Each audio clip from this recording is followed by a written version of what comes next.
Like penguins, we eagerly huddled around the board game. With bated breath, one threw the dice. It was 4. 1, 2, 3, 4.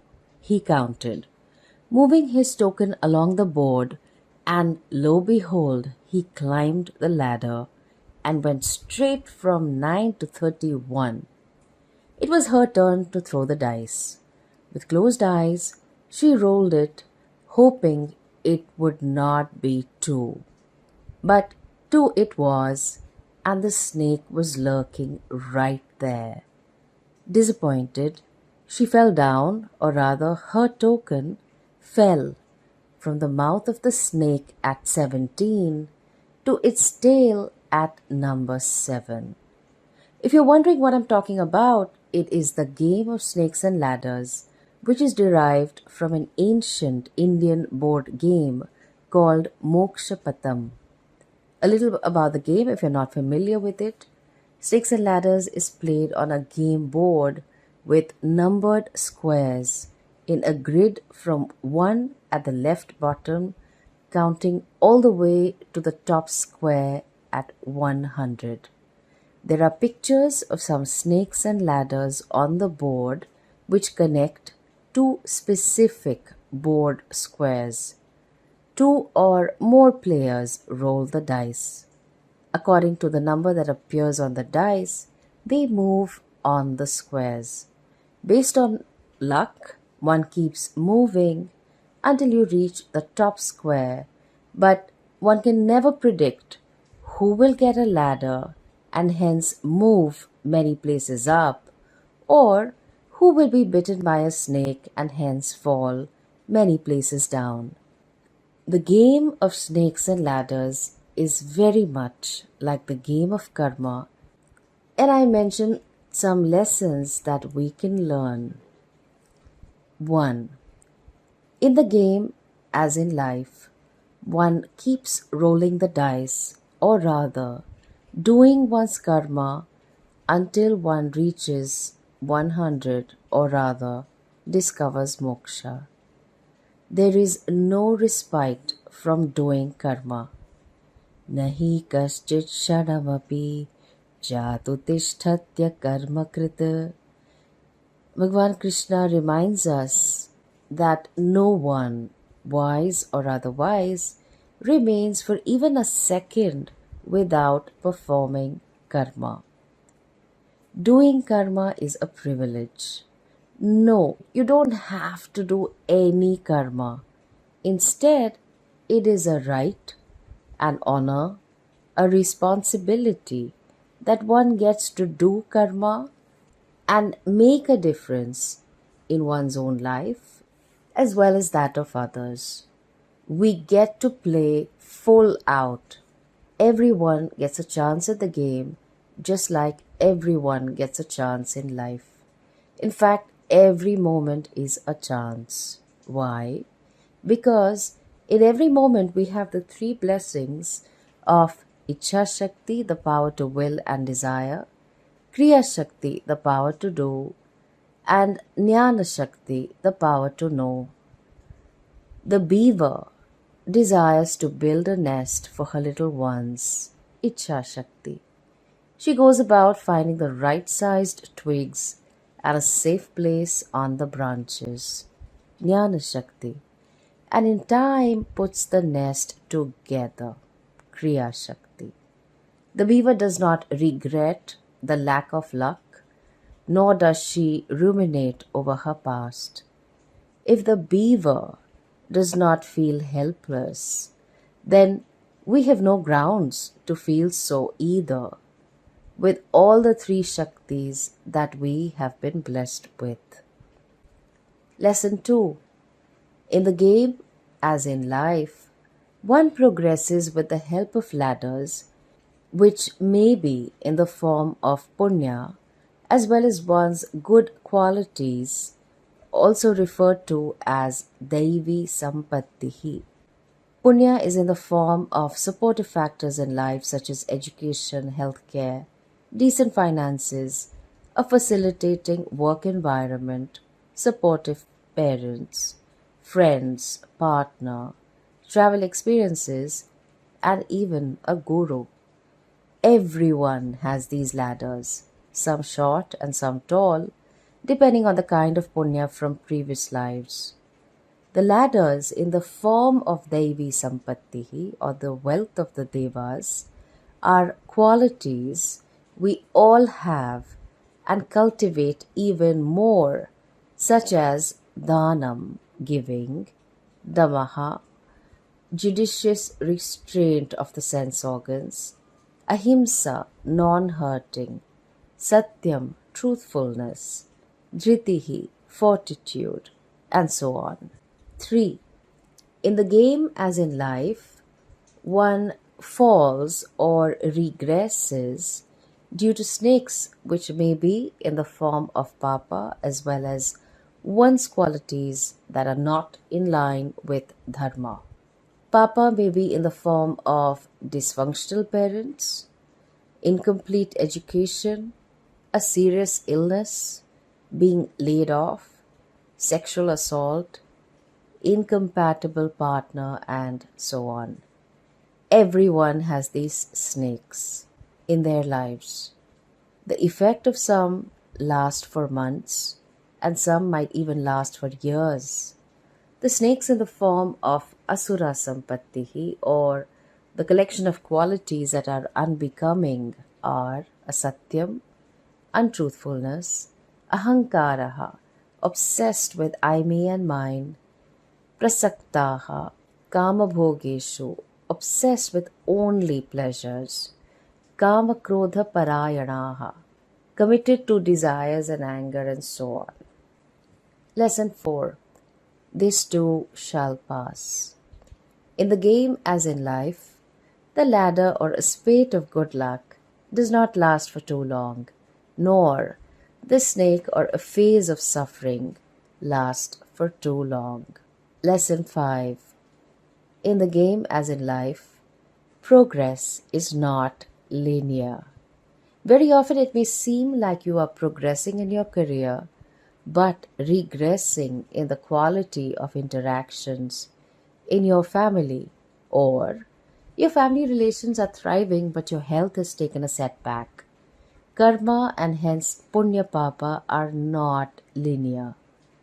My earlier ophthalmologist would go to a charitable hospital on an honorary basis to perform cataract surgeries for poor patients. On one of his routine days, he performed 3 eye surgeries as usual. As it turned out, all became blind. He was suspended from his services and an inquiry was instituted. When I read the news in the paper, it was really puzzling to me because he did have an impeccable reputation in the field. Finally, it was discovered that the technicians who were responsible for sanitizing the surgical equipment were very rushed that day and skipped due diligence. Here was a doctor who was actually wanting to perform punya karma by not charging for the surgery, but was saddled with the guilt of paapa as his patients turned blind for no fault of his. Despite all the punya of a successful medical practice and success from all parameters, this paapa of damage to the reputation was a bolt from the blue. A friend of mine who was a very successful CEO of a non-profit for disadvantaged children had been sexually abused by relatives as well as her own stepfather in childhood. Not only did she heal from this series of papas, but went on to do a lot of punya by taking strategic decisions for the well-being and welfare of thousands of children. In the game as in life, the effect of karma in the form of punya and paapa is not linear. Lesson 6. Winning the game, or rather reaching moksha, is playing with kaushalam and samatvam. Neither the ladder nor the snake, neither the experience of punya nor paapa determine whether you win the game. While the game is based on chance, life is not about a roll of dice, a sleight of hand and twist of fate. You too, for those who are wondering what happened. We play the game of karma by becoming competent in performing our dharma towards our families, friends, and colleagues. We offer our karma to Bhagavan, the one who is the presiding intelligence over the laws of karma. Ladders or snakes, punya or paapa, we learn to accept the results of our karma as shaped by Bhagavan. The snake may still bite, but it does not poison as it has been defanged. The ladder may catapult you to the ceiling, but you are grounded. And so you stop defining yourself by the ladder or snake, punya and paapa in your life. 7. The game has rules, and life's rules are the laws of karma presided over by Bhagavan. Which of your karmas fructifies into punya and which fructifies into paapa, one can never tell. Then, how can one be prepared?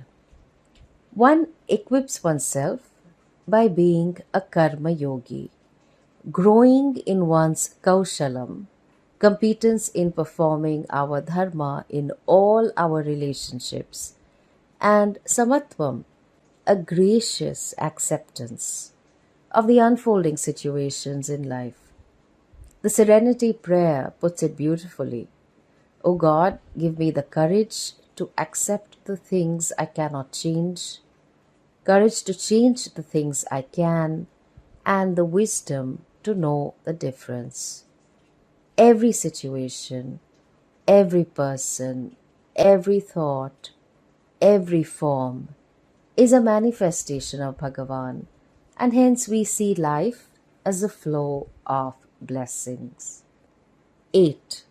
In the game, as in life, you could either win it first or later, but has your identity of being the experiencer brought you lasting happiness?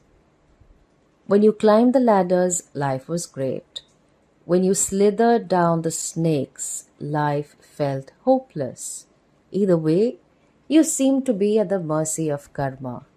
It can make us anxious and hyper-vigilant about what lies in the shadows or work towards the next high. Adi Shankaracharya puts it beautifully in Bhaja Govindam. Balastavat krida saktaha tarunastavat taruni saktaha vriddhastavat chinta saktaha parabrahmani kopina saktaha. The Bala, child, is busy playing. The young person, Taruna, is busy with, guess what? Taruni, another young person. The old person is busy worrying. But there is hardly anyone who wants to inquire and immerse oneself in Parabrahman. So, Bhaja Govindam, may you seek to know Bhagavan. There is enough and more of excuses that keeps us away from the inquiry. Lesson 9. Vedanta helps us inquire into the nature of the doer and the experiencer. Does your karma define you? If it did, you would be frozen, either eating or walking or talking or drinking. Does your paapa or punya define you? If it did, that would be your permanent state, but that's not the case. Experiences come and go, but the experiencer, the subject, is present in and through all experiences. The nature of the doer and the experiencer is consciousness that is ever present in all periods of time, is limitless, which is you.